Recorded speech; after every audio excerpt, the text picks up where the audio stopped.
GnosisCentral.com presents an unabridged recording of The Yellow Book by Samael Aun-Weor. Introduction. The adorable Mother Kundalini is the burning fire of the Holy Spirit.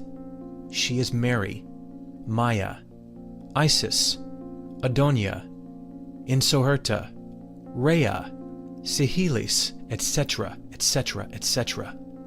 She has thousands of adorable names. She is love, electricity, universal magnetism, cosmic force. The laws of cohesion and planetary gravity were created by the Mother of all adoration. All of the brilliant, sparkling, and palpitating planets in the inalterable, adorable, infinite space rest within the delectable bosom of the blessed Mother Goddess of the world. The Lady of Supreme Adoration takes her children by their hand and guides them along the dangerous path of the razor's edge. The Divine Mother is entwined 3.5 times within the coccygeal church. The Lady of all Adoration opens the 7 apocalyptic churches of the spinal medulla. We must search for the Divine Mother within our heart temple. The cross of the initiation is received within the temple of the heart. She, the adorable Lady of Love, is the only one who has the power of awakening her children within the womb of the profound, universal spirit of life. The mind must become a serene lake, without tempests, so that it will reflect the picture of the starry skies. When the mind is quiet and silent, then the Divine Mother is pleased with us. This is our blessing. Peace is possible only by controlling the mind. The purity of thought guides the yogi towards perfection. We must venerate the masters, and we must practice our esoteric exercises filled with burning faith. Those initiates with faith will become ineffable beings. Wisdom and love will shine in the minds of those who have reached samadhi, the ecstasy of the saints. All of our beloved disciples can become true masters of samadhi with this book of flaming fire. Beloved brethren, arise along the path of the initiation with prudence. Remember that this path is full of dangers inside and outside. This is the path of the razor's edge. Drink the nectar of immortality from the pure fountain of ecstasy. Tread the path of perfect sanctity. The Divine Mother has the power to open all of the chakras of the astral body. The Lady of Perfection dwells within the electrons. Wise Gnostics meditate on her. Mystics adore her. Perfect couples lift her through the inedular canal by means of love. Take care of your seminal liquor. Avoid nocturnal emissions with the Arcanum AZF. Muscles must be relaxed for meditation. The spine must be kept flexible. We must drink pure water, and we must rise at dawn. Remember that honey, bee honey, is the food of the universal white fraternity. Eat fruits, grains, and plants often, and practice meditation daily.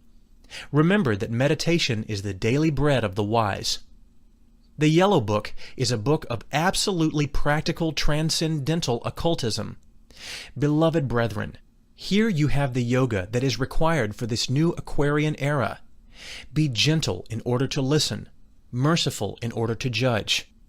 May your Father who is in secret, and may your Divine Mother Kundalini bless you. Samael Aun-Weor. Chapter 1. Love. The yoga that we require today is in actuality ancient Gnostic Christian yoga, which absolutely rejects the idea of Hatha yoga. We do not recommend Hatha yoga simply because, spiritually speaking, the acrobatics of this discipline are fruitless. They should be left to the acrobats of the circus. We very sincerely believe that the greatest thing in life is love. The divine enchantment of love can never be replaced by circus acrobats. Men and women in the mysteries of Eleusis would magnetize one another while performing the mysterious dances of love. During the great celebrations of Eleusis, Happiness, dancing, kissing, and performing sexual magic transformed human beings into true gods. At that time, no one thought in perversities, but only in holy and pure matters. Within the delights of love, men and women can enchant and awaken the sleeping beauty, the divine serpent Kundalini. When one woman and one man adore each other sexually, they accumulate the terribly divine power of the cosmic mother. These frightful, yet divine, sparkling forces overflow with great splendor, and they activate the chakras of the internal bodies of the human being. Chakras are the great energy centers which resemble wheels or lotus flowers. The fires of the spinal medulla are Jehovistic, the fires of the heart are Christi, and the fires of the head, between the eyebrows, spark the terribly divine rays of the Father. Essentially, these three types of energy are transmuted semen. The code, or key, of human redemption is found in the seminal liquor. The seminal energy must be sublimated towards the heart. The Divine Mother finds her Son, the internal Christ, in the heart. The Mother and her Son live in the heart temple. The cross of the initiation is received in the heart temple. There must be a sexual connection between the couple. However, it is better to die than to commit the crime of spilling the semen. When the magician spills Hermes' glass, the terribly divine forces of the goddess Isis, whose veil no mortal has lifted, withdraw. Then, these forces fuse within the universal currents, and the human being submerges into the abyss.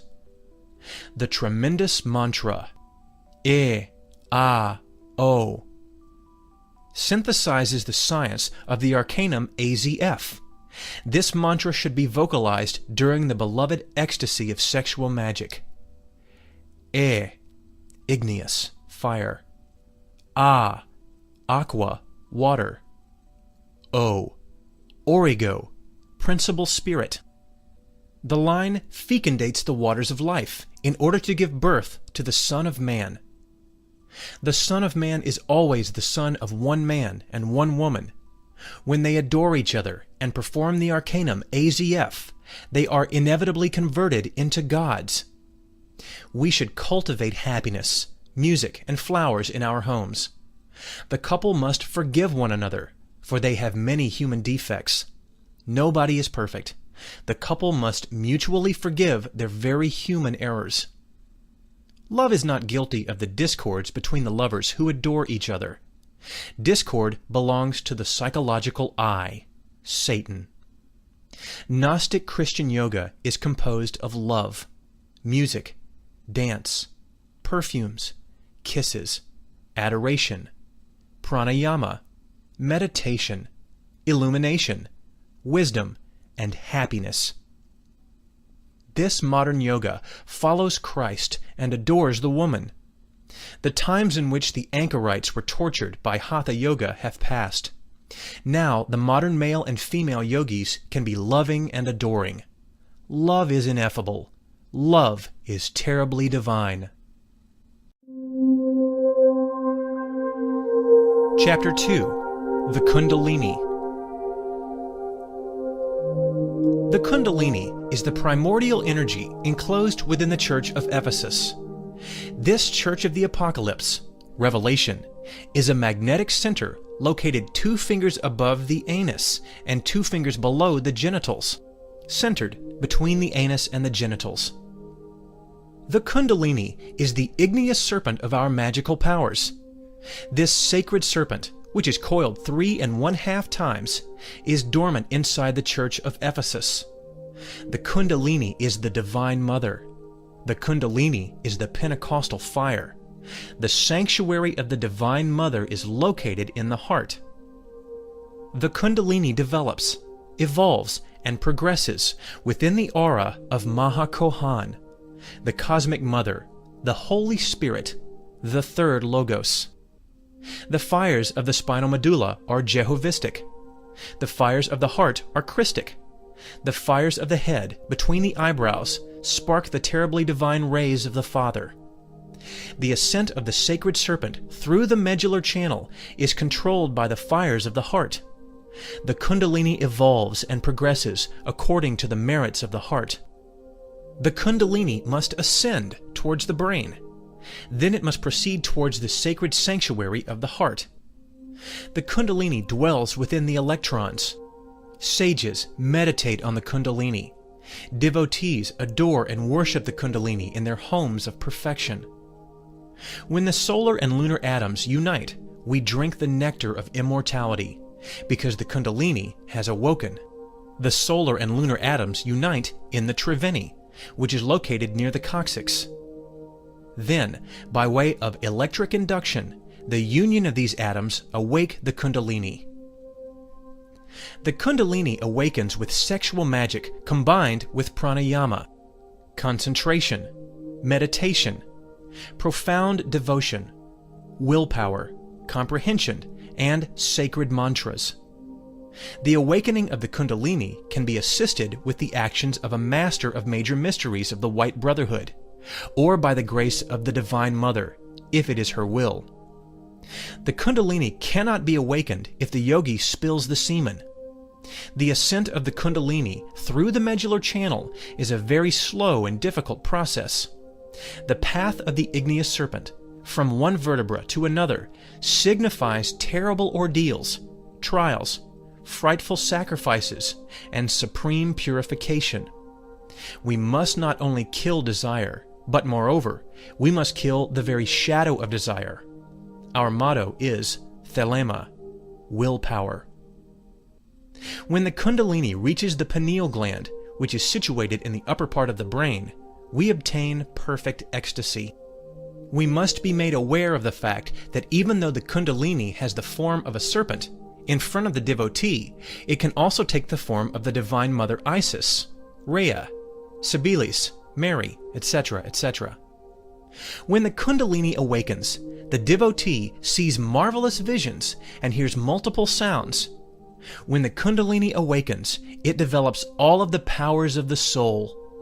When the Kundalini awakens, one sees a very brilliant, sparkling light that is equivalent to 10,000 suns which shine with happiness, all on their own accord, along with the Church of Ephesus.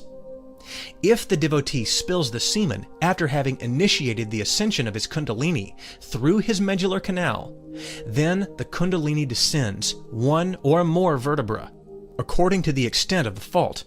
Thus, a fornicator can never reach cosmic self-realization. Water is the habitat of fire. If we spill the water, then we lose the fire. Chastity is the foundation of the great work. All of the powers of the Kundalini are found in the semen. Whosoever raises the energy of the Kundalini to the pineal gland actually achieves supra-consciousness, nirvikalpa siyanati slate. The person who reaches this higher state is an illuminated one, a god. The Kundalini dwells within the triangular cavity known as the celestial triangle. This is the center of the Church of Ephesus. This marvelous temple of Ephesus is a splendid loins of 4 petals. The Church of Ephesus has the luminosity of 10 million suns. The elemental earth of the wise corresponds with this lotus flower.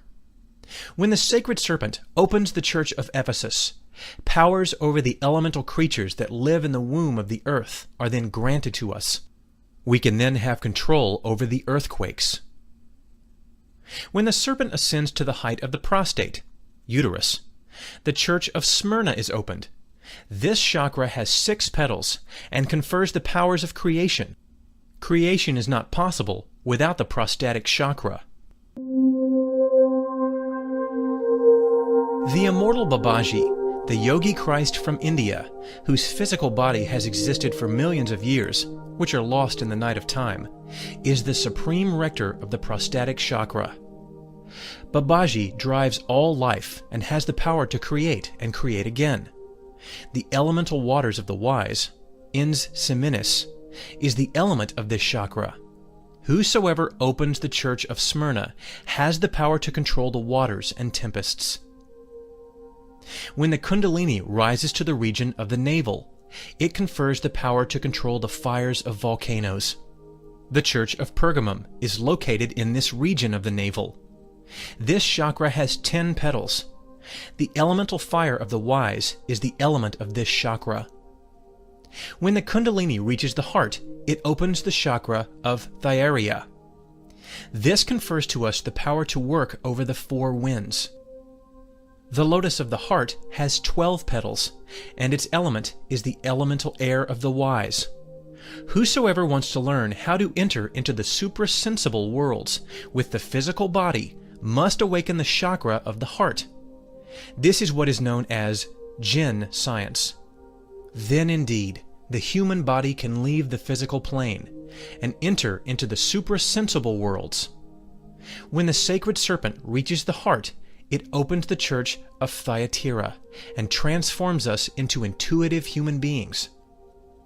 When the Kundalini has risen to the region of the larynx, it confers the power of hearing the voices of those who live in the suprasensible worlds. The church of Sardis is the chakra of the larynx. This chakra has 16 petals. When the Kundalini reaches this height, it flourishes in our fertile lips made verb.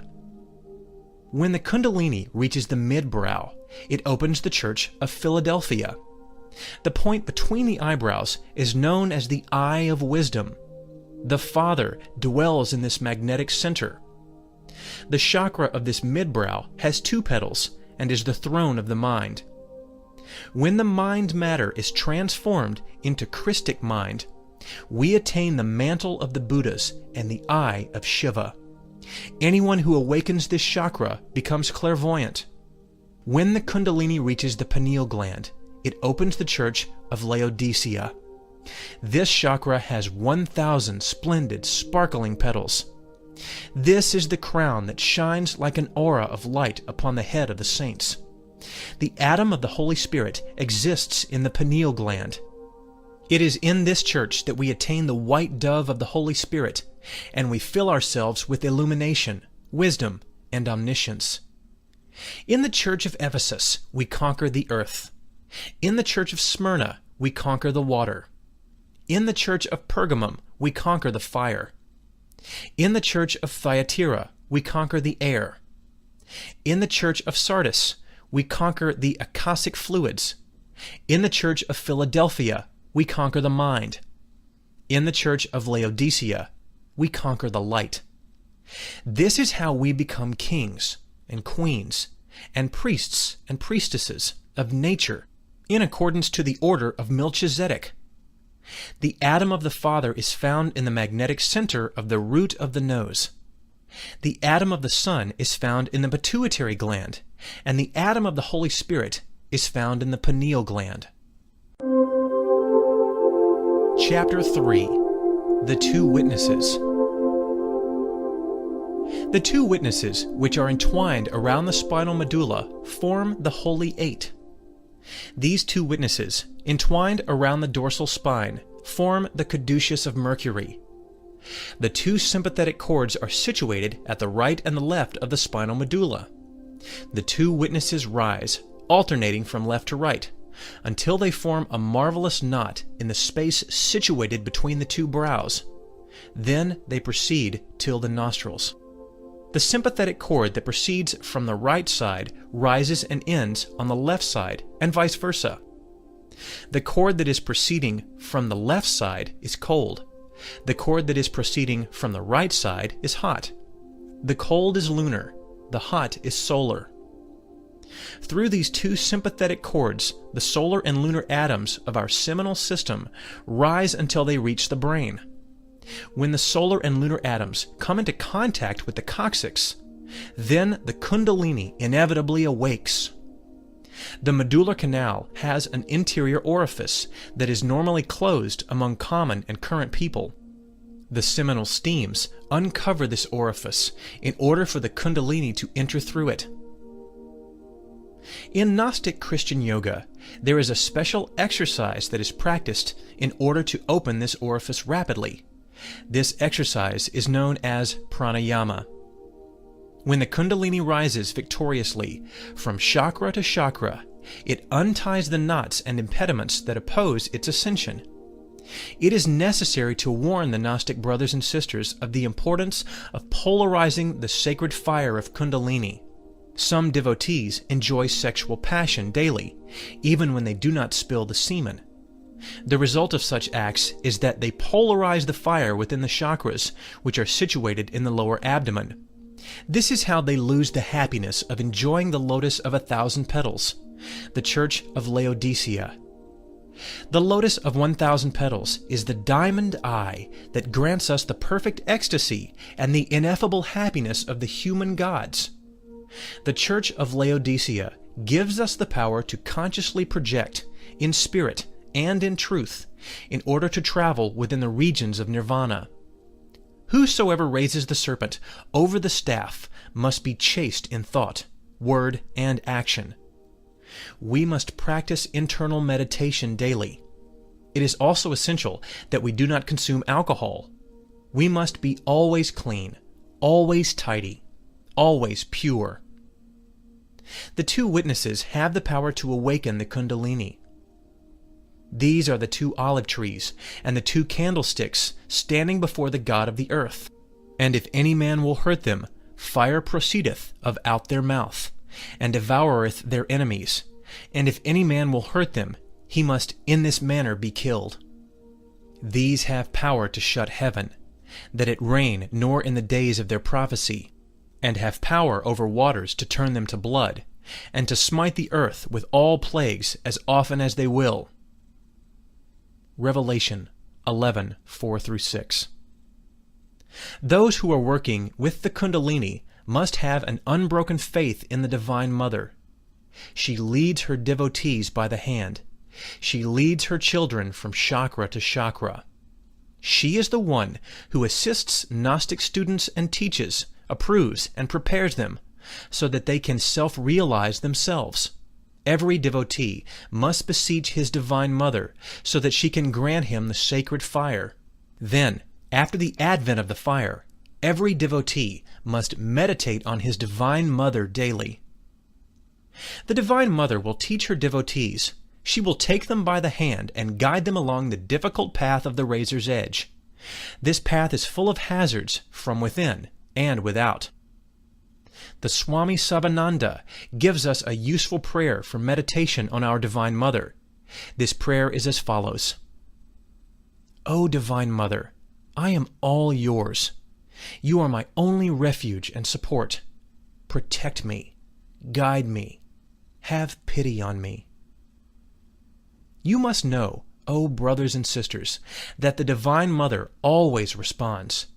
Without her grace, it would be impossible to carry the Kundalini from chakra to chakra and eventually reach the Church of Laodicea.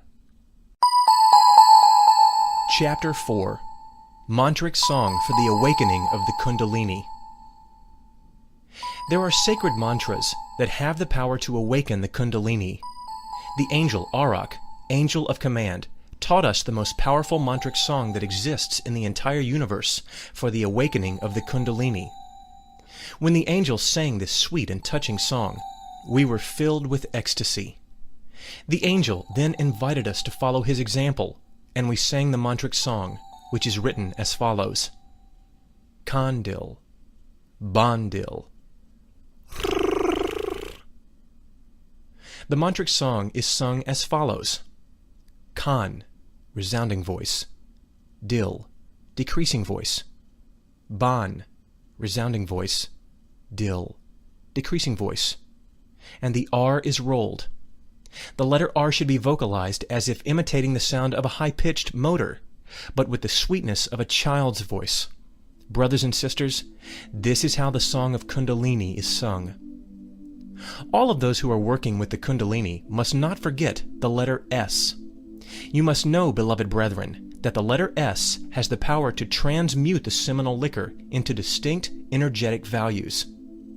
The seminal liquor must be transmuted on a scale of 7 types of energy, the 7 degrees of the power of fire.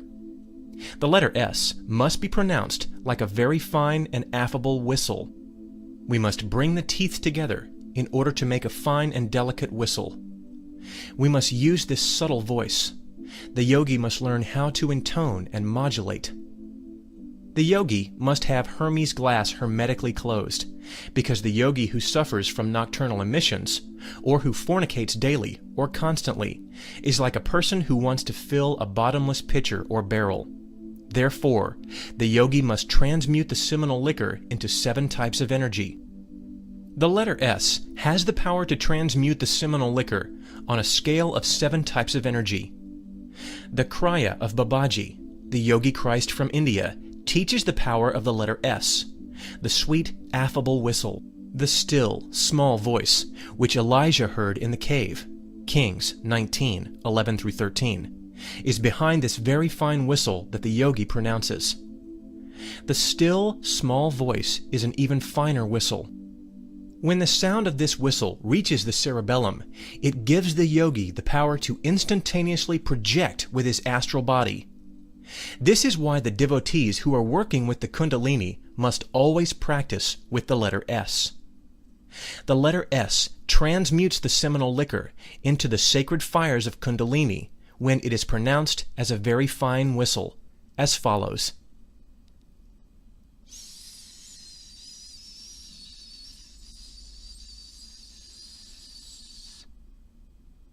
The mantric song of the angel Arak and the sweet, affable whistle are absolutely necessary for the awakening of the Kundalini. Chapter 5. Children of Wisdom. True Gnostic matrimonies can and must engender children of wisdom. Beloved disciples, please understand that the children of wisdom are not offspring of fornication. When Gnostic matrimonies want to give a physical body to a great master of the White Lodge, then they must inevitably descend to the 9th sphere with the 9th arcanum of the tarot. This arcanum is sex. The mother of the child of wisdom must prepare herself for a period of 9 months before she can create with the power of Kriya Shakti. During this period of time, she must be in constant prayer with the Divine Mother. She must beg her Divine Mother with all her heart and soul to give her the joy of conceiving a great master in her womb, who will help humanity. The mother of the child of wisdom must undergo 9 months of preparation, chastity, saintliness, and meditation before she can perform the sacred sexual act with her husband. The father of the child of wisdom must not fornicate, lie, must also sexually abstain for a period of 9 months. The couple must be in constant prayer to the Divine Mother, beseeching her, so that they can have the happiness of having a great master as their child. They must be chaste in thought, words, and action. The sacred copula is performed in the spring during the month of May, the month of flowers. Throughout the duration of this month, the Buddha descends in order to bless humanity. The sacred sexual act must be performed on a Friday at dawn. The morning star is vibrating intensely at dawn. The couple must complete the act without ejaculating the seminal liquor, without reaching the orgasm. The lunar hierarchy knows how to utilize 1 masculine gamete and 1 feminine ovum in order to fertilize the womb. The mother must sleep in a different position each month, 1 month on her right side and the following month on her left side. This is how the body of the child, which is in the womb, will receive all of the cosmic benefits. During the Lemurian epoch, this work was performed inside the great temples of mysteries. Painful labor during childbirth did not exist then. This is how the children of wisdom were brought into the world. This is the Kriya Shakti method of creation. Now, with this very ancient method, which has been lost in the nights of the centuries, any couple who practices Gnostic Christian yoga could give a physical body to a great master of the Venerable White Lodge. This marvelous code proves, in evident form, that it is not necessary to ejaculate 7 million of sperm in order to create a new human being. God said, "Be fruitful and multiply." God did not say, "Be fruitful and fornicate." Therefore, seminal ejaculation is a crime. Seminal ejaculation is brutal fornication. In ancient times, in paradise, Reproduction was performed without seminal ejaculation, without the orgasm of both man and woman. The tenebrous Lucifers of the ancient Earth Moon taught the humans to ejaculate the semen. This is how humans lost their powers. This is represented by Adam and Eve's departure from Eden. Therefore, Gnosis does not teach anything that is against nature. Not spilling the semen is what is natural, what is normal. So, Gnosis does not teach sexual refinement. It teaches what is truly natural and normal. People are slanderous concerning this subject, because the philosophical stone is the stumbling stone. It is sex. It is the offensive rock for the evil ones. Evil ones hate sexual magic. They are repugnant to all that abolishes the simple satisfaction of their carnal passions. This is why they feel repugnance towards chastity. Such is the law of these poor people. They live for the joy of carnal passion, and they hate chastity. Chapter 6. Urdhvarata. In India, sexual magic, arcanum AZF, is known by the Sanskrit term Urdhvarata. People who practice the arcanum AZF in India are called Urdhvarata yogis. The great arcanum is found in the Hindustani book entitled Secrets of Yoga. The author is a yogi from southern India. It causes us great horror to know that the tenebrous black magicians of the Dagdugpa clan, who are dedicated to fatal and horrible black tantrism, ejaculate the seminal liquor during their practices of black magic. These black magicians have a fatal technique that enables them to reabsorb the spilled semen. Such a technique is known as black vajroli. This practice is completely negative. Therefore, we do not want to explain the procedure. We know that there exist many people with very weak mentalities who could easily be led into practicing such horrible black tantrism. Karma would then fatally fall upon us. The spilled semen is mixed with feminine virya, feminine semen, and afterwards it is reabsorbed. Thus, it is horribly recharged with atoms of the secret enemy. These are satanic atoms that are collected from the atomic infernos of the human being. The inevitable result of this black tantrism is the descent of the serpent towards the atomic abyss of nature. This is how the human personality ends. It is definitely disconnected from its divine spirit. The human being is then transformed into a demon. The arcanum AZF, Urdhvarata, is practiced within the ashrams of ancient India. At that time, yogis were prepared for sexual magic with the white vajroli. Unfortunately, the brothers and sisters of the temple committed scandalous acts which discredited sexual magic. The Gurujis then pulled the curtains of esotericism shut, and the arcanum AZF was forbidden. However, the initiated yogis, male and female, secretly practiced the arcanum AZF. Apparently, even this was forbidden. In reality, the decision to forbid the arcanum AZF caused more damage than good, because the brahmacharya system resulted in failure. This was due to the fact that no one was able to remain in brahmacharya, absolute sexual abstinence. Those who remain sexually abstinent supposedly keep their semen, yet they suffer from nocturnal emissions. This is how their accumulated semen is lost. Thus, these individuals turn themselves into victims of the abyss. The arcanum AZF is a system that helps to create strong, healthy, magnificent children. The sperm that will fecundate the womb is selected with the arcanum AZF. The one sperm that escapes during the practice of the arcanum AZF is in fact a powerful and carefully selected sperm that will give origin to a true superhuman. This is how we can create a race of gods. With the arcanum AZF, we can completely develop all of the dorsal tires and develop a complete and deep self-realization. HPB, Helena P. Blavatsky, the great yogi, had to remarry after becoming a widow of Count Blavatsky. This was in order to practice the arcanum AZF.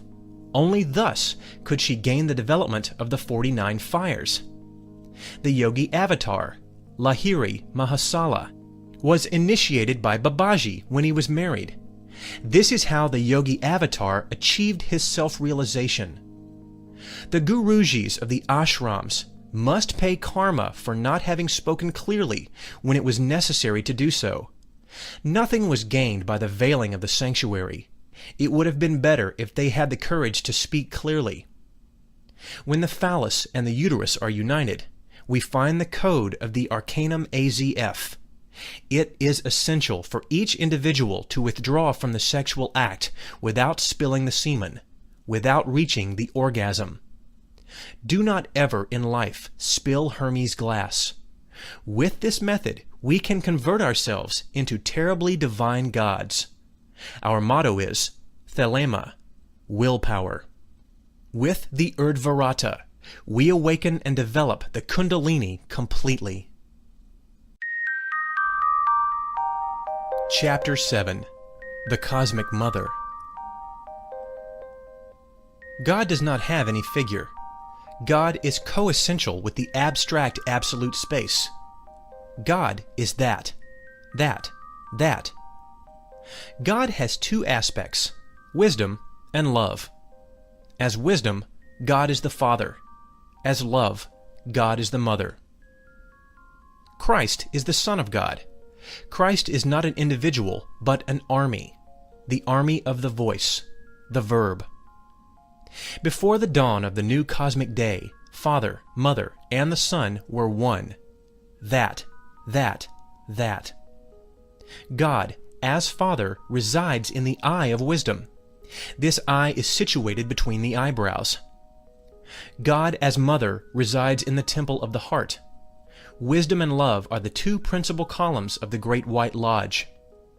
Within each human being, there exists a soldier from the army of the voice.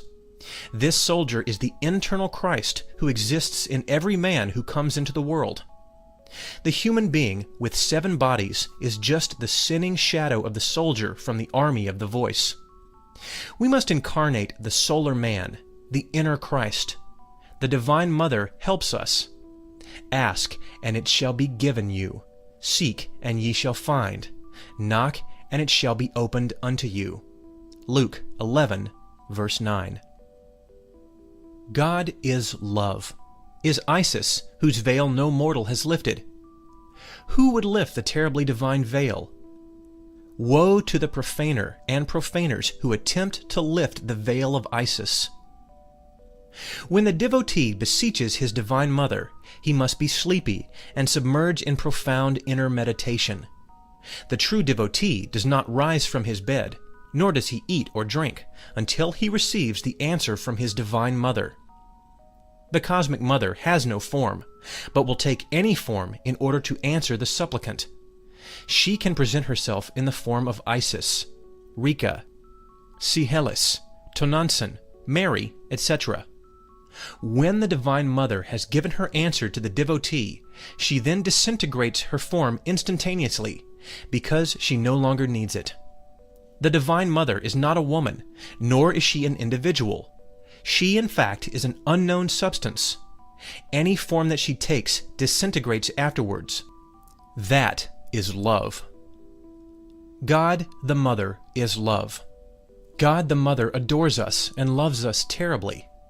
When we work with the Arcanum AZF, the Mother Goddess of the world rises through the medullary channel and transforms herself into the fiery serpent.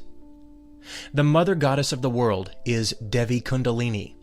The Divine Mother carries her beloved child in her arms. Her child is the internal Christ of each human being. The Mother is that. Isis, love, mystery. The devotee who wishes to have power must ask his Divine Mother for such powers. The true devotee humbles himself before God the Mother. If the devotee sincerely wishes to correct his errors and tread upon the holy path, then he may ask his Divine Mother to pardon his past karma, and she will forgive him. Yet, if the devotee does not correct his errors or does not follow the holy path, then it is useless to ask for pardon, for she will not grant it. The Divine Mother will forgive her truly repentant children. She can forgive the karma of her children because she knows how her children behave. The karma of evil actions from past incarnations can be forgiven by the Divine Mother. When repentance is absolute, punishment is worthless. Chapter 8. Christic Egyptian Pranayama. Prana is the great breath. It is the cosmic Christ. Prana is the life that palpitates within every atom as it palpitates in every sun. Fire burns because of prana.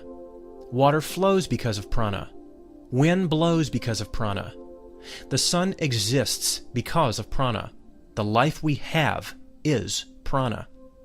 Nothing can exist in the universe without prana. It is impossible for the most insignificant insect to be born, or for the smallest flower to bloom without prana. Prana exists in the food that we eat, in the air that we breathe, and in the water that we drink. Prana exists within everything. When seminal energy is refined and transformed totally, the nervous system is provided with the richest type of prana.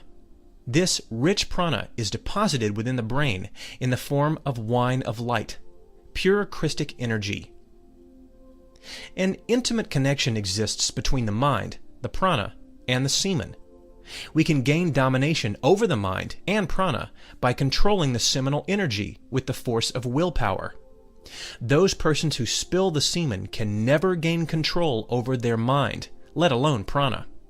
Their efforts to gain control over their mind and over prana will undoubtedly fail.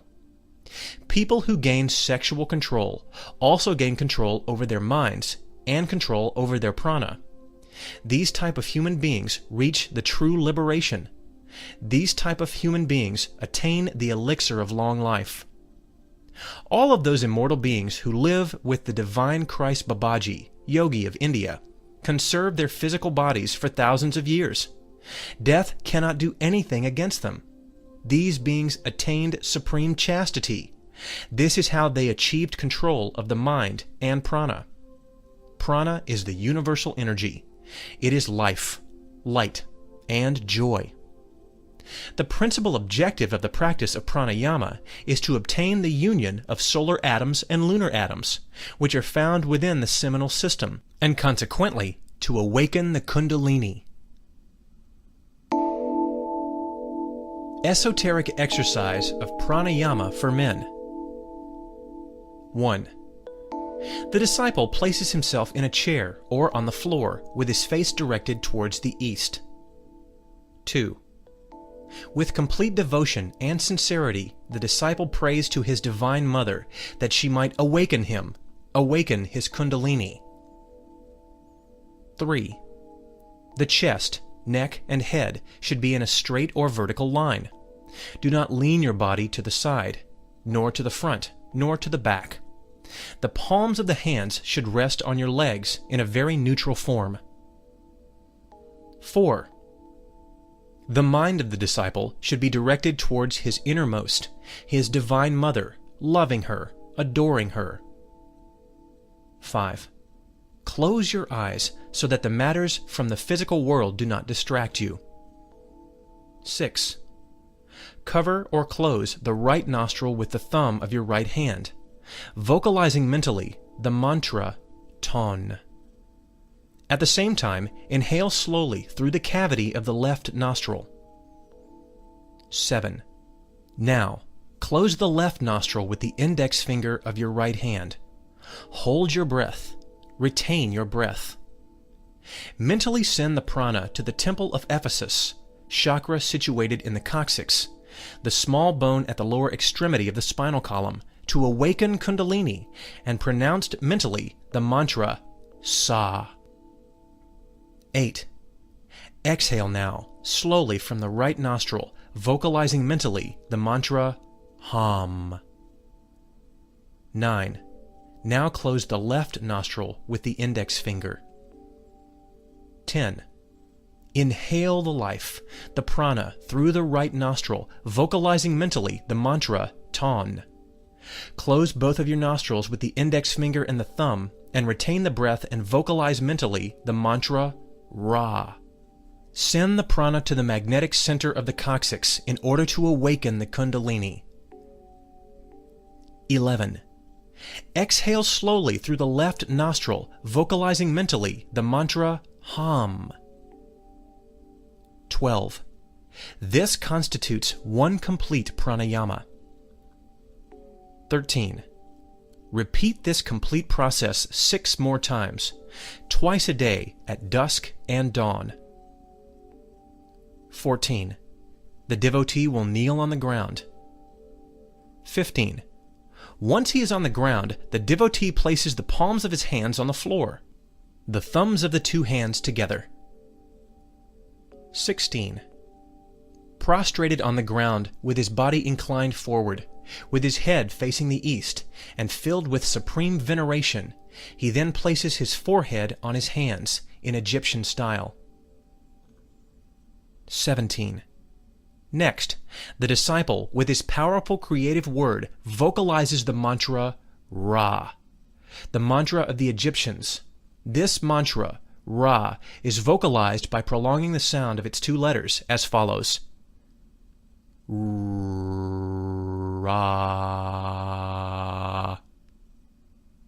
Vocalize the mantra 7 times.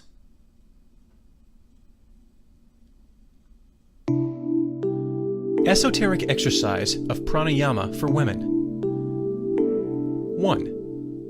The disciple places herself in a chair or on the floor with her face directed towards the east. 2. With complete devotion and sincerity, the disciple prays to her Divine Mother that she might awaken her Kundalini. 3.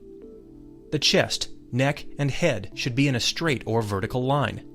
Do not lean your body to the side, nor to the front, nor to the back. The palms of the hands should rest on your legs in a very neutral form. 4. The mind of the disciple should be directed towards her innermost, her Divine Mother, loving her, adoring her. 5. Close your eyes so that the matters from the physical world do not distract you. 6. Cover or close the left nostril with the index finger of your right hand, vocalizing mentally the mantra Ton. At the same time, inhale slowly through the cavity of the right nostril. 7. Now, close the right nostril with the thumb of your right hand. Hold your breath. Retain your breath. Mentally send the prana to the temple of Ephesus, chakra situated in the coccyx, the small bone at the lower extremity of the spinal column, to awaken Kundalini and pronounce mentally the mantra Sa. 8. Exhale now, slowly, from the left nostril, vocalizing mentally the mantra Hum. 9. Now close the right nostril with the thumb. 10. Inhale the life, the prana, through the left nostril, vocalizing mentally the mantra Ton. Close both of your nostrils with the index finger and the thumb, and retain the breath, and vocalize mentally the mantra Ra. Send the prana to the magnetic center of the coccyx in order to awaken the Kundalini. 11. Exhale slowly through the right nostril, vocalizing mentally the mantra Hum. 12. This constitutes one complete pranayama. 13. Repeat this complete process 6 more times, twice a day at dusk and dawn. 14. The devotee will kneel on the ground. 15. Once she is on the ground, the devotee places the palms of her hands on the floor, the thumbs of the 2 hands together. 16. Prostrated on the ground, with her body inclined forward, with her head facing the east, and filled with supreme veneration, she then places her forehead on her hands in Egyptian style. 17. Next, the disciple, with her powerful creative word, vocalizes the mantra Ra. the mantra of the Egyptians. This mantra, Ra, is vocalized by prolonging the sound of its two letters as follows. Ra.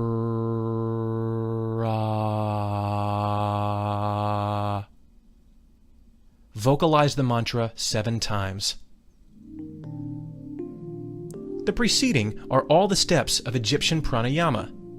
The mantra Ra has the power to vibrate the Kundalini and the chakras, the result being the awakening of the mentioned chakras.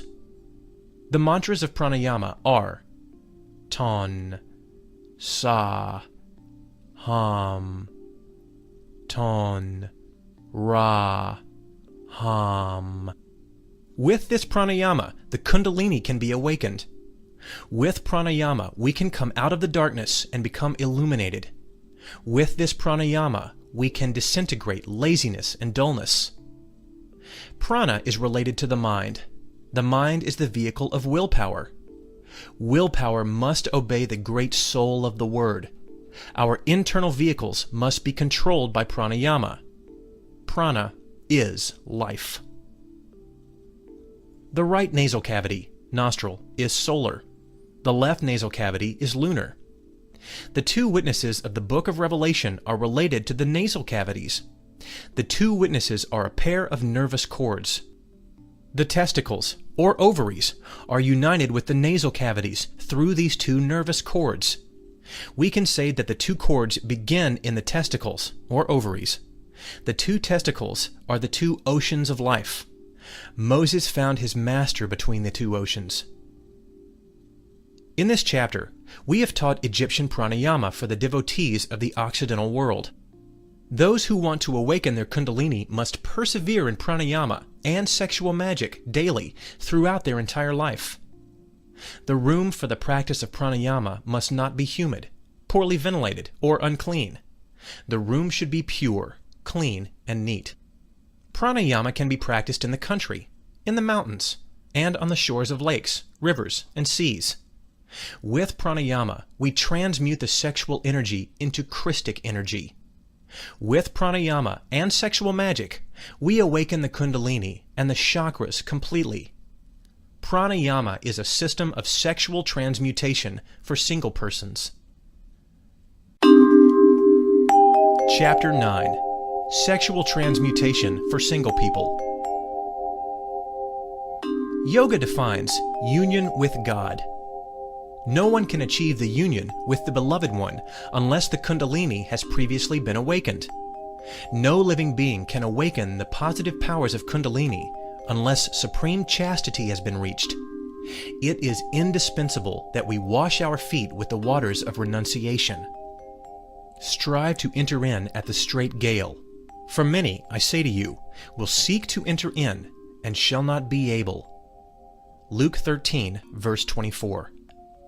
It is urgent to know that the straight, narrow, and difficult door is sex.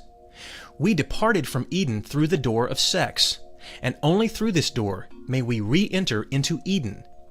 Eden is sex itself. No one can enter Eden through false doors. We must enter through the doors from which we departed. This is the law.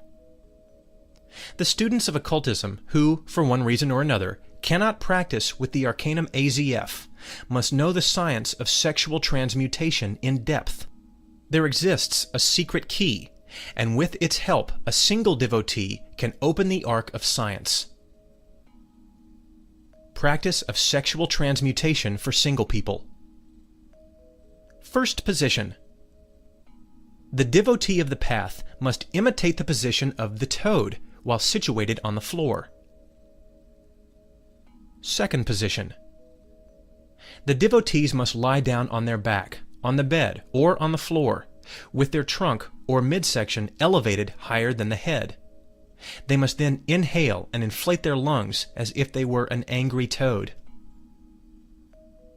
Mental attitude of the first position. With willpower and imagination united in vibrating harmony, the Gnostic student must identify himself with a toad that is within a rivulet of the pure waters of life.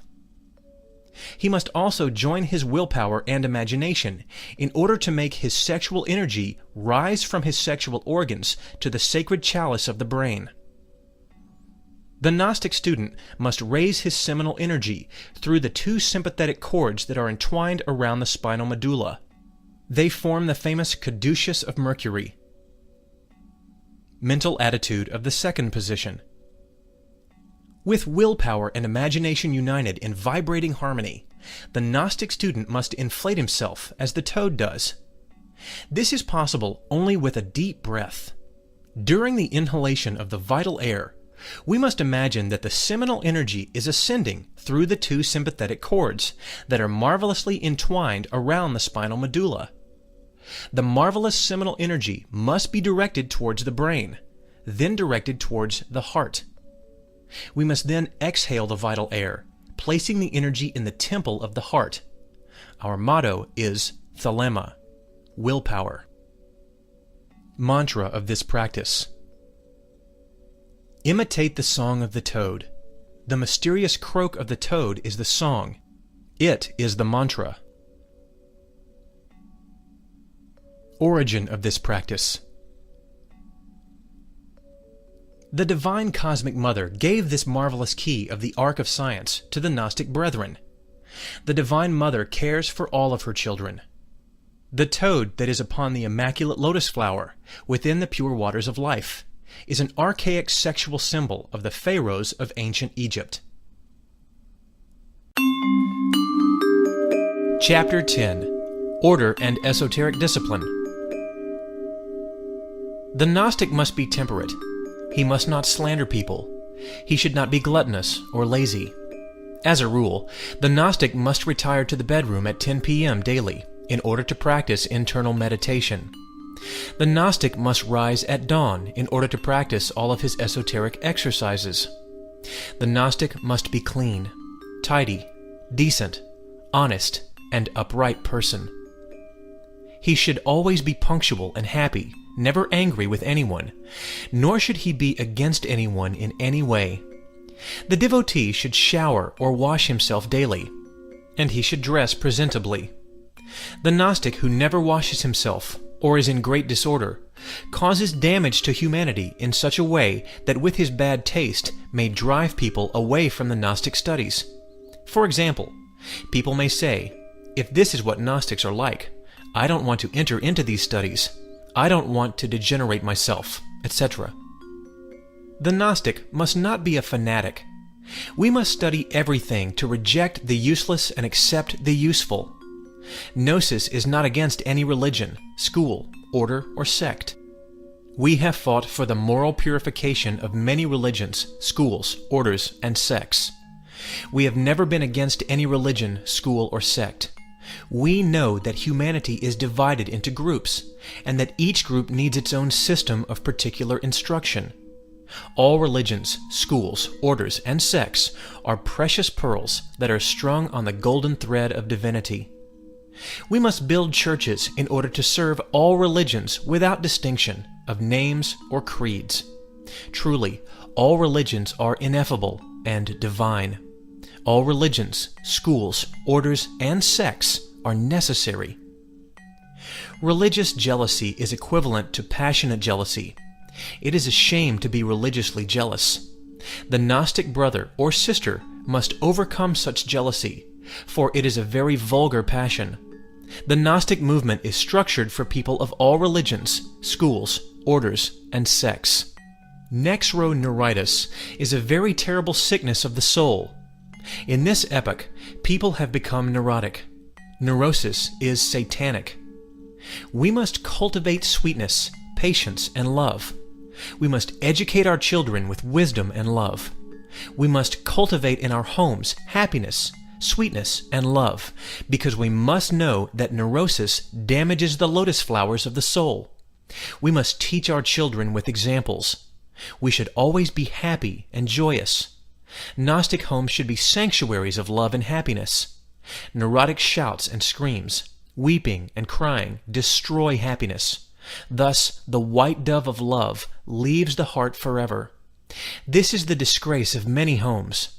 Live with wisdom and love. Chapter 11. Meditation. Once we heard an exotic declaration from the lips of an Hindustic Swami. The master explained the necessity of Hatha Yoga to the people in the auditorium. He explained how indispensable it was in order to reach the exaltation of Samadhi. That yogi slated that many people have not obtained success with internal meditation, in spite of their hard efforts and daily training. According to the Swami, such failures were due to the exclusion of Hatha Yoga. Frankly, we disagree with this affirmation given by the Venerable Swami. Those who do not obtain illumination within 10 to 20 years of serious practice within internal meditation must find the cause, which is the lack of the sleepy state. It is urgent to combine meditation with drowsiness. Chapter 12. Primary clairaudient and clairvoyant experiences. If the yogi persists with internal meditation constantly, tenaciously, and with infinite practice, then within a period of time, clairvoyant perceptions will begin to develop. In the early stages of development, luminous spots will appear. Later, as development continues, faces and objects and pictures of nature will appear. Objects will seem dreamlike in the instance of transition that exists between vigil and dream. The disciple's enthusiasm increases when clairvoyant perceptions begin to take place. These perceptions inform the disciple that his internal powers are being activated. It is extremely important that the disciple does not become weary. A great deal of patience is required for the development of internal powers. It is very difficult to develop internal powers. Many disciples begin this difficult process, but there are very few disciples who have the patience of Saint Job. Impatience will only impede our steps along the path towards self-realization. Such esoteric practices are for those who are tenacious and patient. In the sacred India of the Vedas, yogis practice internal meditation 4 times a day. However, in our Occidental world, due to the preoccupation of our daily lives and the hard battle for existence, if we can only practice meditation once a day, then this is sufficient. Yet, what is important is to practice consistently and without missing a day. With intense repetition and tenacious practices, we will eventually put our chakras into rotation. Thus, after some time, primary clairvoyant and clairaudient perceptions will begin. Luminant spots, pictures of light, living figures, sounds of bells and animals and the voices of people, etc., indicate with accuracy the disciple's progress. These perceptions appear in the instant when the disciple is submerged in profound meditation and in the sleepy state. Many types of light begin to appear with the practice of internal meditation. In early stages of development, the devotee perceives very brilliant white lights. These lights correspond with the eye of wisdom, which is located between the eyebrows. The white, yellow, red, blue, and green lights, as well as the lightning, sun, moon, stars, sparks, flames, etc., are particles which are forms of the suprasensible elements, tanmatric particles. When small luminous balls appear, shining with white and red colors, then this is an absolutely positive sign that we are progressing in our practices of concentration of thought.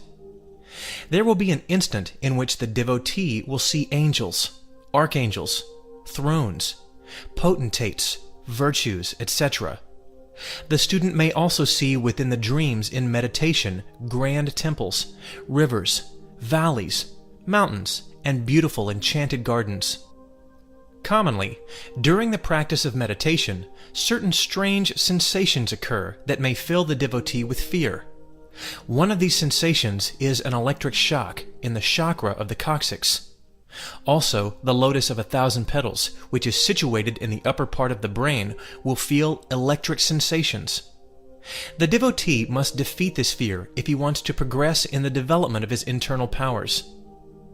The line in which these visions appear depends on the individual self.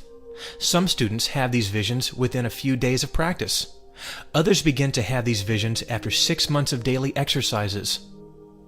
Within the first period of daily training, we are in relation with the beings of the astral plane.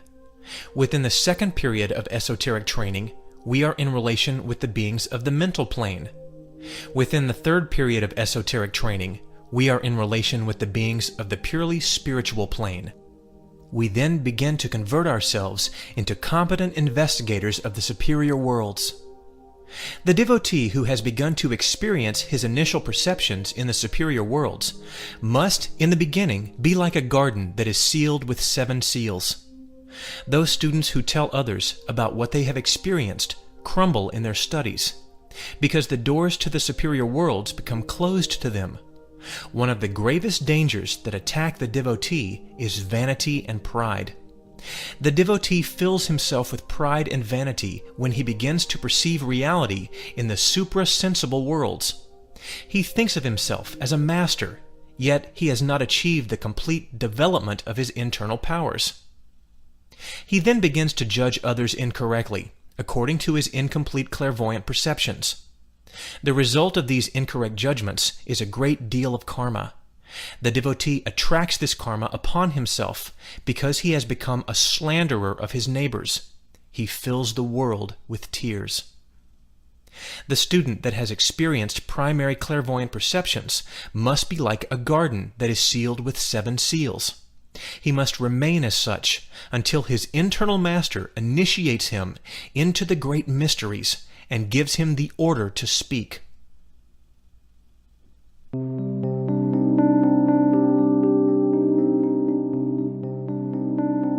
The devotee who is submitted to esoteric discipline also makes another grave error.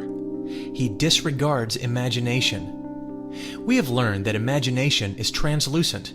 It is the mirror of the soul. It is divine clairvoyance. In order for the devotee to see, he must use his imagination. When the chakra of the forehead begins to rotate, then the images that are seen with the translucent meditation become more brilliant, splendorous, and luminous. The devotee must distinguish between imagination and fantasy.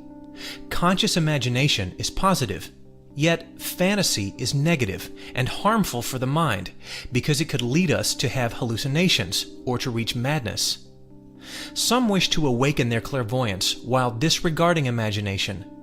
If they disregard imagination, then they will fall under the same absurdity as those who wish to practice meditation without the sleepy state. These people fail to develop their internal powers. These people break the laws of nature, and inevitably, failure is the result. Imagination, inspiration, and intuition are the 3 mandatory factors of initiation. In the beginning, images appear, and in the end, we penetrate into the purely spiritual world. Initiation is necessary for all clairvoyance. To have clairvoyance without esoteric initiation leads the student into the world of delinquency. Therefore, it is urgent to receive the cosmic initiation. If a clairvoyant penetrates into the subconscious of nature, then he can read all of the past history of the earth and its races. He will also find his most beloved relatives. He may see, for example, his beloved wife married with other men. He may also see her committing adultery. If the clairvoyant has not reached initiation, he may mistake the past for the present. He will then slander his wife, saying, "She is betraying me. She is an adulterer. I am clairvoyant, and I am seeing her in the internal worlds committing adultery." All of the records of our past reincarnations exist within the subconsciousness of nature. If the clairvoyant penetrates into the infraconsciousness of nature, then he will discover all the evil of humanity.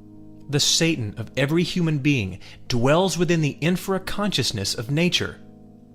If the clairvoyant has not received initiation, then he will see the Satan of the saints continually reviving the crimes and evil actions that the saints committed in their ancient reincarnations, before they became saints. The inexperienced clairvoyant who is lacking initiation cannot distinguish between the past and the present, or between the Satan of a human and the real being of a human, thus resulting in slanderous behavior. The inexperienced clairvoyant may say, "That man believes he is a saint, yet he is an assassin, a thief, and a terrible black magician. I know this because I saw it in my clairvoyance." This is precisely what we call a slanderer. Many clairvoyants have become terribly degenerated slanderers. One of the grave dangers of this behavior is homicide. Within the infraconsciousness of nature, a jealous, distrustful, and unworthy man will find that all of his doubts and suspicions are converted into reality. He then begins to slander his wife, friends, neighbors, and masters, saying, "You see, I have reason for my doubts. My friend is a thief, a black magician, and an assassin. My wife is committing adultery, just as I suspected. My clairvoyance never fails me. I am always right," etc., etc. The poor man, due to the lack of initiation, does not have the capability to sufficiently analyze in order to understand that he has penetrated into the subconsciousness of nature. This is where his own mental creations live. Therefore, considering all of these dangers, it is necessary that the esoteric student does not throw judgment against anyone. Do not judge in order not to be judged. The devotee must be like a garden that is sealed with 7 seals. Whosoever has primary clairvoyant and clairaudient perceptions is an inexperienced clairvoyant. Thus, if he does not know how to remain in silence, he will begin to slander others. Only the great clairvoyant initiates do not fall. Rama, Krishna, Buddha, Jesus Christ, etc., were truly infallible and omniscient clairvoyants. Chapter 13. The Still Small Voice. There exists a particular mystical sound that the yogi must learn to hear. The Aztecs knew this mystical sound. Let us remember the hill of Chapultepec. Note, Chapultepec, hill, the hill of the cricket. A cricket upon a hill is represented in a Mexican codex. In ancient Rome, during the time of the Caesars, the cricket was sold in golden cages at a very high price. Magicians of ancient Rome bought crickets in order to employ them in practical magic.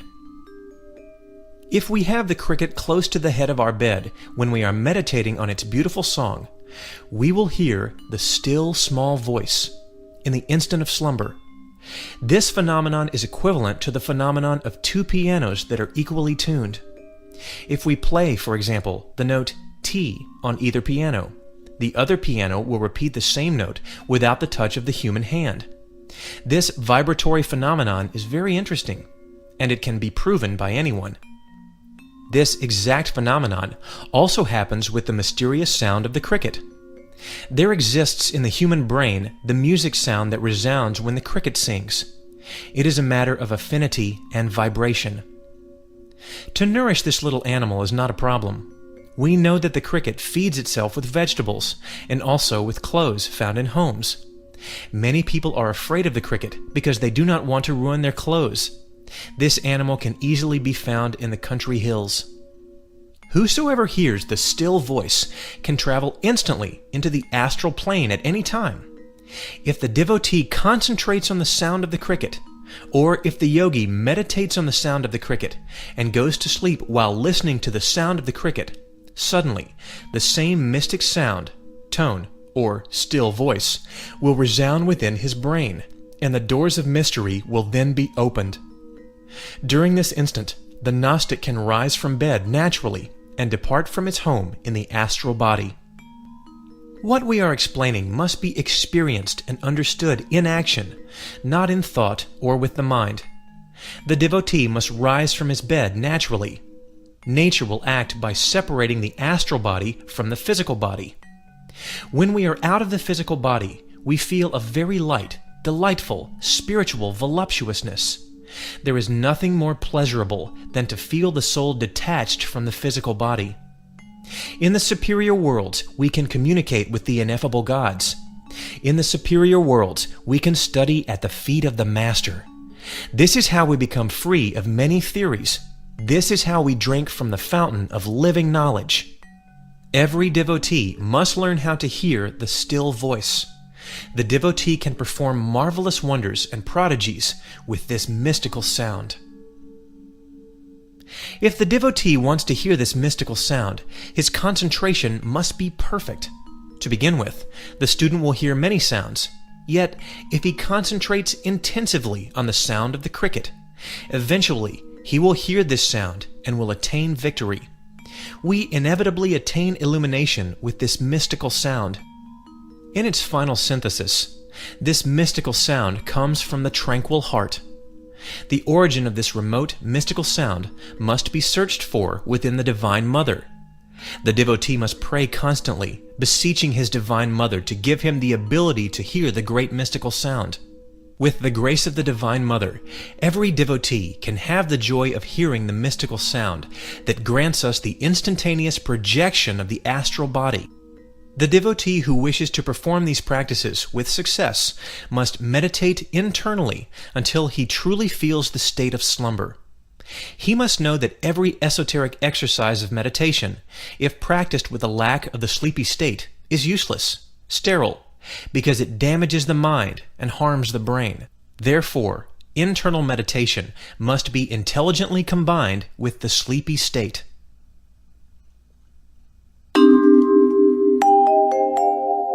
If the Gnostic student does not have this marvelous cricket when practicing this exercise, then he must pronounce the letter S. This letter must be pronounced like the fine and delicate whistle, like this.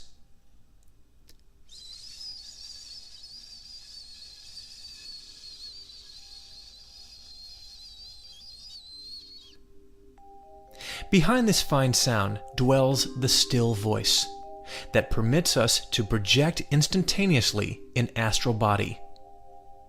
The devotee should be in a very comfortable position in order to practice correct internal meditation. We suggest two positions. Position of the corpse. Lay down in corpse position on the bed or floor, placing arms against the sides of the body. Straighten the legs and bring the heels of the feet together so that they are touching. However, the toes of the feet should be separated towards the left and right like a fan. Position of flaming star. Lay down in the position of a flaming star with the arms and legs extended outwards to left and right. Our bodies must be very relaxed. We should resemble the figure of the five-pointed star. This is the position of the master. Great masters utilize this position for the practice of internal meditation. When in this position, the black magicians will run away with terror. When the master rises from this position, the impression of the star remains in that place. This keeps the black magicians away. The devotee must not meditate with a full stomach. It is necessary for the devotee to abandon the sin of gluttony. We must eat only 3 meals per day. Esoteric diet. Breakfast. Basted bread with pure honey, hot milk, and fruit. Lunch must consist of vegetables, fruits, and any type of grain. Dinner. Bread with pure honey and hot milk. Nothing more. Meditation should be performed at 10 p.m. nightly. Meditation should also be performed at dawn. If the student meditates during these hours, he will progress rapidly.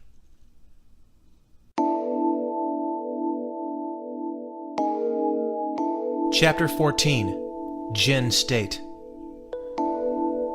Hyperspace can be demonstrated mathematically with hypergeometry. Jinn Science belongs to hyperspace and to hypergeometry. If we know what volume is, then we must accept hypervolume as the base of volume. If we accept the geometric sphere, then we must also accept the hypersphere. Hyperspace permits the Gnostics to perform extraordinary acts. Jesus performed the extraordinary act of taking his body out of the sepulchre after 3 days, thanks to hyperspace. Since then, the resurrected Master lives with his physical body within the hyperspace. Every initiate who receives the elixir of long life dies, but does not die. On the 3rd day, following death, he rises from the sepulchre, utilizing the hyperspace, the sepulchre remains empty. The appearance and disappearance of a body in three-dimensional objective space, or the passing of a person through a wall, is performed with success when the hyperspace is scientifically utilized. Gnostic scientists can place their physical body in Jinn state and move consciously in the hyperspace. When the body of a yogi is in hyperspace, we say that he is in Jinn state. A yogi can walk on fire without being burned when he is in Jinn state. He can also walk upon the waters, as Jesus did. He can float in the air.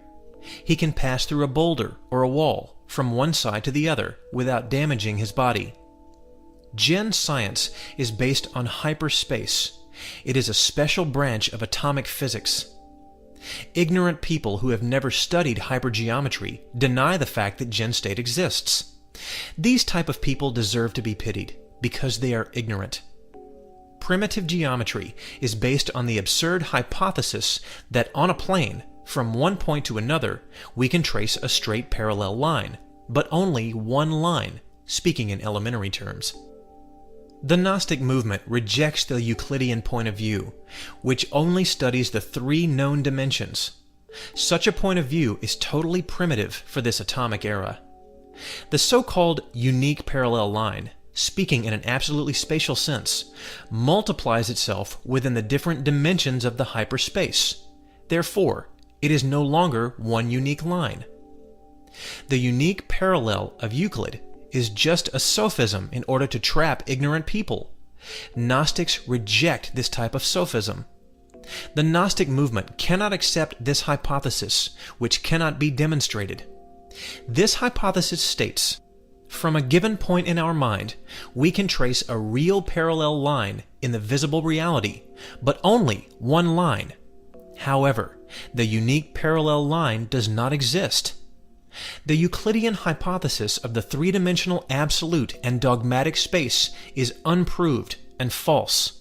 The absurd affirmation that the physical world of experimentation is a unique, real one results in there being a very common belief among the illustrious ignorant, who have never investigated the electromagnetic fields and the so-called pro-matter as a causa causorium of physical matter.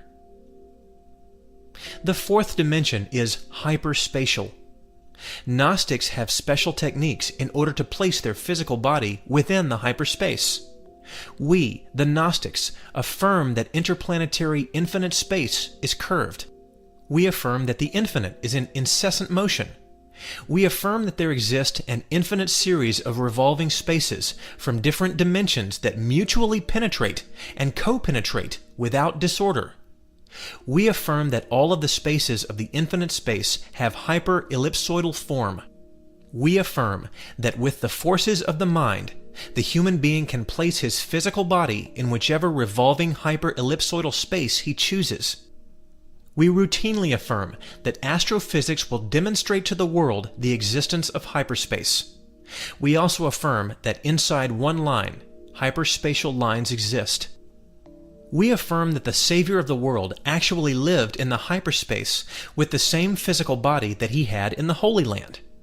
We affirm that any initiate who receives the elixir of long life dies, but does not die.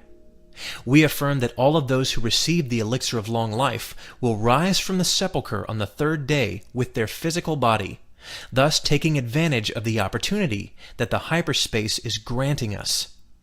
These initiates maintain their physical body over millions of years. The immortal Babaji and his sister Mataji have maintained their physical bodies for millions of years. They will perform great missions for humanity in the future 6th and 7th great root races. We bluntly affirm that anyone who works with the Arcanum AZF can ask for the elixir of long life. He who receives the elixir of long life dies, but does not die. We affirm that any human being can place the physical body in Jinn state at any moment that he wishes to, if he truly has faith in the Divine Mother. Any sage of the elemental art, Jinn Science, can make the great jump. The masters of Jinn Science can leave the Earth in order to live on other planets with the same physical body that they have here in the third dimension. They can take their physical body of flesh and blood to other planets. This is the great jump. Some masters of Jinn Science have already made this great jump. We gain the power to place our physical body in Jinn state with Pranayama. There exist many keys in order to place the physical body in Jinn state. It is very important to practice Pranayama before using these keys. It is important to know that the two witnesses, Ida and Pingala, in their final synthesis, are rooted in the right and left testicles of the male and in the ovaries of the female.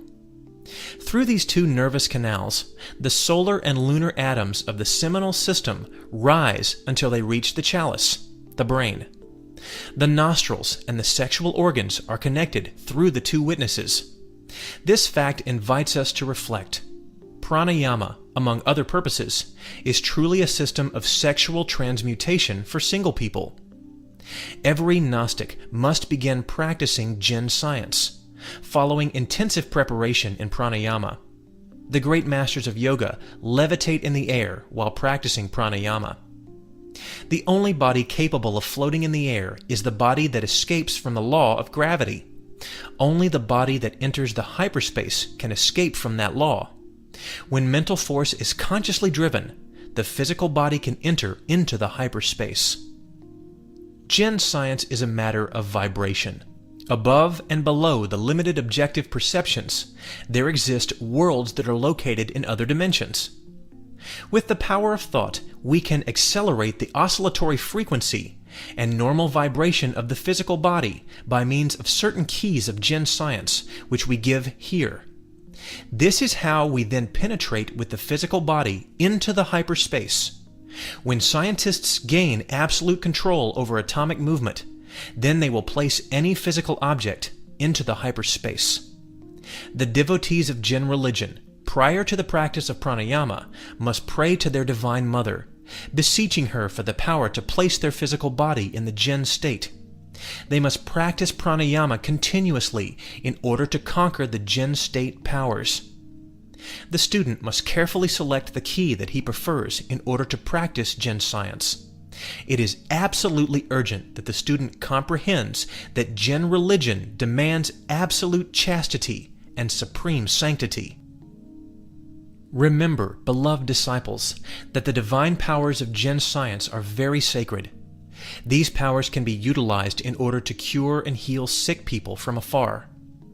These powers can also be utilized in order to enter the temples of the White Lodge and to study the marvels of creation within the womb of nature. Whosoever wishes to apply the powers of Jinn Science for selfish gain will convert himself into a horrible demon and will inevitably tumble into the abyss. The law is the law. Karma will punish the abusers. The devotee must choose the key of Jinn Science that he prefers. He must practice daily with this key, with great intensity, until he reaches victory. Jinn Science is not for the weak, the unsteady, fickle, or inconsistent people. This science is for people who have as much patience as Saint Job.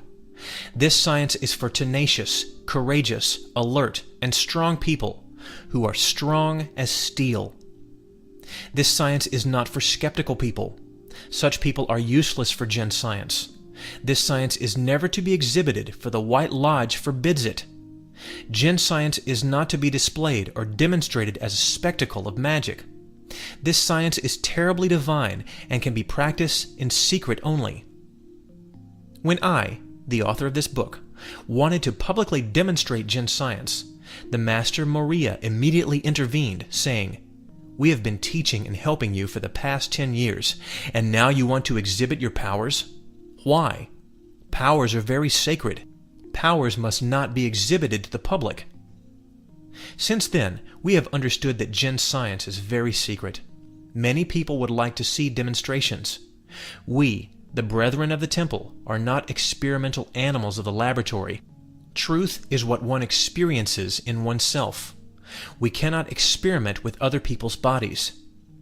We give the keys in order that each one can experiment with his own flesh. People who are filled with doubts, skeptical ones, we advise them not to enter into these studies, because they may become mad. The battle of tremendous contrast and opposition can destroy the brain of the skeptics. This may force them into a mental institution. Therefore, Jinn Science is for those who have unbreakable faith, like steel. This science is not for people who are full of doubts. For those who have strong faith, the keys to experiencing the Jinn state are as follows. First key. The devotee must lie down on his left side, resting his head on the palm of his left hand. The devotee must fall asleep in this position. He must be on guard and aware of his dreams. He must become vigilant of his own dreams. When he begins to see the images of his dreams, he must rise very quietly from the bed, holding on to the dream as if it were a precious treasure. Before the devotee leaves his house, he must make a small jump with the intention of floating in the surrounding atmosphere. If the devotee, after executing the small jump, floats in the atmosphere, then his physical body has entered into Jinn state. If he does not float, then it is because he is not in Jinn state. When the devotee is in Jinn state, he can leave his house with courage and confidence. In an instant, the devotee can travel to the most remote places of the earth. If the devotee does not enter into Jinn state on the first try, then he must not dismay. Go to bed and repeat the exercise during the night as many times as necessary until success is achieved. There are some devotees who will succeed immediately. These are the fortunate ones who have practiced Jinn Science in ancient reincarnations. Others may have never practiced the science. They must begin practicing Pranayama and exercise this practice for many years, until they obtain this power. In reality, this key is just a modification of somnambulism, or sleepwalking. It is voluntary, yet induced somnambulism. During dreams, tremendous subconscious energies are functioning. The devotee must take advantage of these energies and control them, like a lever, in order to place the physical body into hyperspace. Second key. There exists a nut, commonly known as the deer's eye. This nut has marvelous Jinn powers. The devotee must go to sleep while holding this nut. He must place himself in the same position as given in the previous key, while holding this marvelous nut in his right hand. It is very important to remember that this nut has a marvelous elemental genie that can help the devotee to place his physical body in the Jinn state. During this practice, the devotee must go to sleep, pronouncing the mantra, Inviya. Then, the elemental genie will arrive and help him to place his physical body in Jinn state. The devotee must rise from his bed, holding on to the sleepy state as if it was solid gold. Before he leaves his house, he must make a small jump, with the intention of floating in the surrounding atmosphere. If the devotee floats, then he can leave his house in Jinn state. If he does not float, then he must repeat the exercise for as many hours, months, or years that it takes until receiving victory. Third key. There is a master of Jinn state named Ogwara. He helps anyone who calls him in the name of Christ. The devotee must lie down in the same position previously mentioned in key number 1 and number 2. The devotee must call Ogwara, the master of Jinn state, in the name of Christ, saying, "In the name of Christ, by the power of Christ, by the majesty of Christ, I call you, Ogwara, Ogwara, Ogwara. Please place my physical body in Jinn state." The devotee must repeat this invocation continuously until he goes to sleep. The devotee must rise from the bed, holding on to his dreams as if they were solid gold. He must then make a small jump, with the intention of floating in the surrounding atmosphere. If he floats, he is in Jinn state. If he does not float, then he must return to the bed and repeat the experiment. Fourth key. The devotee must seat himself in front of a table. He must cross his arms, place them on the table, and rest his head on his arms. The devotee must invoke the Jinn masters and ask them for help, in order that they may help him in his practices. He can call upon Babaji, the Yogi Christ of India, or his sister, Mataji, or Hippocrates, Saint Peter, etc., etc. When the student begins to dream, he must rise from the chair automatically, instinctively, and without thought. He must hold on to his dreams as if they were solid gold. He must then take a long jump, as far as possible, with the intention of floating in the surrounding atmosphere. After the devotee makes this jump, he must mark on the floor the exact place on which he landed. The student must perform this exercise daily, repeatedly, and patiently. He must always mark the position on the floor to measure the length of each jump. This system is marvelous because the student can appreciate his degree of progress in Jinn Science. For example, today the devotee's jump measured 1 meter. Tomorrow his jump may be 1 centimeter more than the previous day, and the following day 1 centimeter more, and so on. Thus, the student is measuring his progress in Jinn Science. Finally, he will discover one day, with wonder, that he has performed an extremely long jump, an incredible jump that no athlete could perform. These signs which indicate with clarity his progress in Jinn Science. Following this incredible jump, the devotee can remain floating in the hyperspace. Thus, he has victoriously succeeded. This key is marvelous. What is important in occultism is to practice. Today, people are tired of theories. It is absolutely necessary to practice occultism now. People who theorize neither practice, nor do they allow others to practice. The student that has not wasted his time theorizing is better off practicing quietly and keeping his progress to himself. He must remain in silence, because this science is very secretive. It is better to remain in silence. Therefore, we avoid the mockery and slander of foolish theorists who do not practice or allow others to practice. They are just social parasites. Fifth key. The instant in which the student awakens from his normal sleep, he must jump from his bed without any conscious or subconscious analysis, without the process of theoretical analysis.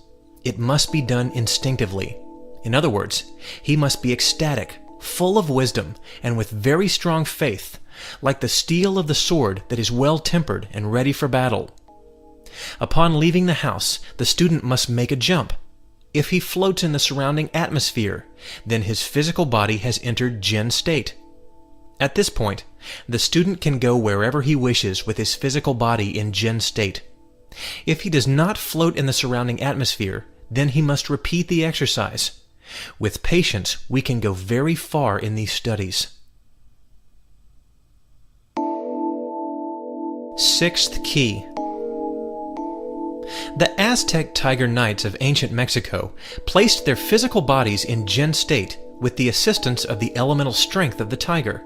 Some Mexican codices show the Tiger Knights traveling to the temple in the form of tigers. One codex explains that when the knights arrived at the temple, they again took the form of humans. In ancient Mexico, the temple of the tigers was very sacred. The elemental strength of the tiger permits us to place the physical body in Jinn state. The student must lie down on a tiger skin while invoking the devas who reign over the tigers. He must beg them for their help, for the strength of the tiger. The Aztec devotees of the sacred order of the tigers, while identified with the tiger, went to sleep holding on to their dreams as if they were solid gold. Then they were rising with their bodies and walking like tigers on 4 legs, hands and legs. They were then pronouncing with great faith, "We belong to each other." Thus, with their physical body in Jinn state, in the form of tigers, the Tiger Knights arrived at the temple. Once they arrived, according to the Mexican Codex, they were again taking human form. The yogis from India sit and meditate on tiger skins. According to the Aztecs, the first human root race was devoured by tigers. The tiger is the symbol of divine force. may the sons of enthusiasm enlighten your path. May Zakok sing in your steps. May the strength of the tiger keep you company. May the sparks of wisdom illuminate your intellect. May the whispering pyre be the shadow upon your retirement. May the emerald frogs croak and direct you along the path without repose. May she, nature, be prodigal with you. May the universal force bless you and guide you. The Occidental yogi lies down on the tiger skin while partially nude and performs the esoteric practice of the tiger nights. This is how he enters into Jinn state. Seventh key. Those who know how to travel in their astral body can invoke the physical body from afar. The first step the Gnostic must do with this key is to project himself into the astral body. When he finds himself far from the physical body, he can call upon any of the great masters of Jinn Science. The devotee may ask the great masters to carry his physical body to the astral plane. He can invoke the master Hippocrates, Babaji, Mataji, St. Peter, Ogwara, etc., etc. He must beg in the name of Christ. He must ask by the power of Christ. He must beseech by the majesty of the Christ. The genie of the Jinn state will then take the physical body from the bed and will bring it to the devotee who is asking for it. Prior to the arrival of the physical body, many bubbles will appear to the devotee. The final bubble is red. Behind this red bubble comes the physical body in Jinn state. When the physical body is near the student, he feels as though his shoulders are very heavy.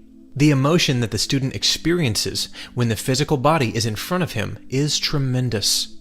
The greatest surprise comes to him when he discovers that his physical body also has consciousness and will respond to his questions. In such moments, the devotee must dominate all of his emotions and control his mind in order that he does not ruin the experiment. If the devotee lets himself be driven by his emotions, then the physical body and the devotee will return instantly to the bed and the experiment will be ruined. Table work.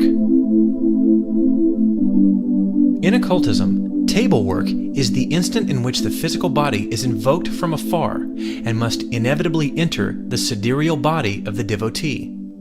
This performance is very difficult because the body must learn how to do so, and the soul must dominate its emotions and know how to command the body. The body must enter the soul through the coronary chakra, or lotus of 1,000 petals, which is located in the upper part of the head of the sidereal body. The devotee must command the body, and the body must obey. If the body does not obey, then it is because it does not know how to, so the devotee must teach it. The soul must command and teach the physical body to leave through the sidereal head of the astral body, and enter the devotee through the same door. The result is marvelous. The physical body obeys and enters into the devotee. In the astral plane, things are very different. It is not the devotee who must enter into the physical body. The physical body must enter into the devotee. This is how the devotee remains with his physical body in the astral plane. The Jinn state of the seventh key is for those who are very skilled in using and controlling the astral body. With the physical body in Jinn state, we can visit the temples of the Great White Lodge and receive direct teachings from the great masters who initiated the dawn of creation. This is what is known as practical occultism. Practical occultism is urgently needed by all. The students of various schools of occultism are tired of theories. Unfortunately, the majority of students want to develop their powers easily, without any effort or sacrifice, and with all the comfort given to them in a short period of time, as if it were, so to speak, a piece of cake. We must be aware of the fact that life is very difficult, and nothing is given to us for free. The people who wish to develop Jinn powers must have the patience of St. Job, the courage of the tiger, the tenacity of the bull, and the inexhaustible thirst for divine wisdom. This science is not for fickle people. It is better that such people remain out of these studies. This science is not for curious people either. We cannot play with cosmic laws without getting burned. The law is the law, and we must respect what is sacred. Jinn substances. There exist many substances that will help us in Jinn science. The student of occultism must know what these substances are and learn how to control them. Jinn science is terribly divine. The Orphic egg, the golden egg of Brahma, the Egyptian egg, etc., clearly symbolize the prime matter of the great work. The universes, plants, animals, humans, and gods come from this prime matter. The egg contains great occult powers. The hen's egg is utilized for Jinn states. Formula. Warm the egg slightly in water. Remove the pointy tip of the eggshell, then remove the yolk and the white of the egg. Now we have to grind the empty eggshell into dust. This power is utilized by the yogis of Jinn science. Every night, before performing Jinn practices, the devotee must sprinkle the powder on his chest and under his arms or armpits. The student must then cover himself completely with clothing or bedding and begin practicing Jinn science. The student must have a large quantity of this powder for practices. The great powers of Jinn science are hidden within this powder. This powder is marvelous. Sanctity. The student that is studying and practicing Jinn science must inevitably stop committing the 3 sins: anger, greed, and lust. Only by doing so is it possible to avoid the attack of the tenebrous ones. If the student does not control these defects, then he will not progress in the true and positive complete sense of the word. Vesture. Men who are working with Jinn science must wear only yellow pajama pants or loose-fitting bathing trunks. The remainder of the body must be nude. Comfortable, loose clothing is best for Jinn practices because the chakras will spin freely. Women. Women who are practicing Jinn science must wear only a loose-fitting yellow robe that is as long and as wide as possible. The robe must be very beautiful, similar to the robes of the Samaritans. Women who practice Jinn science must not cut their hair. The hair is a symbol of purity and chastity. In ancient times, a woman who committed adultery was punished by the cutting of her hair. Women practicing Jinn science do not use the same vesture as men, i.e., bathing trunks, because it is immoral for them to do so. Divine hierarchies demand modesty, purity, and chastity. Warning. These yellow robes that are used for Jinn science are not for Gnostic rituals. These robes are to be used only for Jinn science practices and must be worn directly over the skin of the body. Absolutely nothing must be worn under this wide robe. Chapter 15. Utensils and Perfumes. We must always use a specific room in order to work with Jinn science. Although if a specific room is unavailable, the bedroom is sufficient. The bedroom should be a true sanctuary. With chastity, everything runs favorably. The bedroom must be scented daily with the following 5 perfumes: frankincense, myrrh, aloe, sulfur, and camphor. It is necessary that we paint the sign of the pentagram, which is the 5-pointed star, on the floor at the entrance of the bedroom. The 2 lower points of the star must aim towards the outside of the room, and the upper point must aim towards the inside of the room. The star can be drawn with carbon. We should also have a framed pentagram above the head of the bed. It is very important that the superior point is aiming towards the ceiling, and that the inferior points are aiming toward the floor. The room must be decorated with yellow colors, for example, yellow curtains, walls, carpets, and lights. The initiate must have yellow pajamas, and in addition to this, a yellow robe. We must have a picture of Christ, Buddha, and the Divine Mother. The Divine Mother is represented as Isis, the Cosmic Mother of India, Tonantzin, or the White Dove of the Holy Spirit. These pictures do not represent a divine or human person. They represent the Goddess Mother herself. We know that God as a father is wisdom, and God as a mother is love. The Father resides in the wisdom eye, which is located between the eyebrows. The Mother resides in the heart temple. The serpent entwined around the staff also represents the Divine Mother. It is important that we choose the symbol of the Divine Mother that we prefer. The pictures of Christ, Buddha, and the Divine Mother must always be present in the bedroom or room of Jinn work.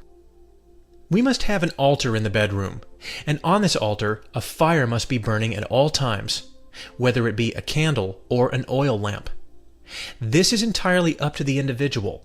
The fire should always be burning in the house of the initiate. This is the Yellow Book. This is the wisdom of the Buddhas. This is the science of the cosmic mind. The Buddhas wear yellow robes. The color of the mental world is yellow. When the man is liberated from his 4 sinful bodies, then he is a Buddha. Every Buddha uses a yellow mantle. The ray of Christ is golden yellow. The science of the mind truly constitutes the Yellow Book. This is why this book is called the Yellow Book, because the science of the mind is written here. In order to work with the science of the mind, the initiate should retire at 10 p.m. daily. The initiate must avoid discussions or arguments with skeptical people who do not practice or do not allow others to practice. The initiate must avoid getting deeply involved with those who expect the world to rotate in accordance with their beliefs, which are harmful and corrupt. The devotee must bathe himself daily to assure cleanliness. The root must be clean at all times. The room must always contain freshly cut flowers. Flowers, perfumes, symbolic pictures, and beautiful music contribute to creating an environment filled with wisdom and love. Jinn religion is very sacred. In this Yellow Book, we have taught the sacred Jinn Science to all human beings. Conclusion. With infinite happiness, we have concluded this work. With humbleness, we offer this work to the poor and suffering humanity. It has been said that there exist 3 rays of inner self-realization. These 3 rays are the mystic ray, the yogi ray, and the domestic ray. The beloved brothers and sisters of Gnosis, while resting on their staff, walk the 3 paths combined. Our motto is Thelema, willpower. Beloved brothers and sisters, here we have an absolutely practical book on occultism. For the love of God, we, the brethren of the temple, advise you with infinite humility not to waste your time theorizing. The opium of the theorists is more bitter than death itself. Be humble in order to obtain wisdom. Once we have obtained wisdom, we must strive for even higher degrees of humility. Use the teachings of this book practically, and you shall develop your divine powers. Beloved brothers and sisters, be consistent and patient. We must have absolute faith in our Divine Mother Kundalini. The Lady of all adoration guides her devotees from chakra to chakra.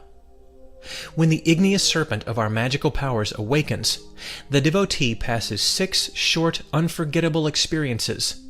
These 6 experiences are divine happiness, trembling body or body parts, astral projection, spiritual voluptuousness, coccyx pain, dizzy spells in conjunction with deep sleep filled with spiritual brightness.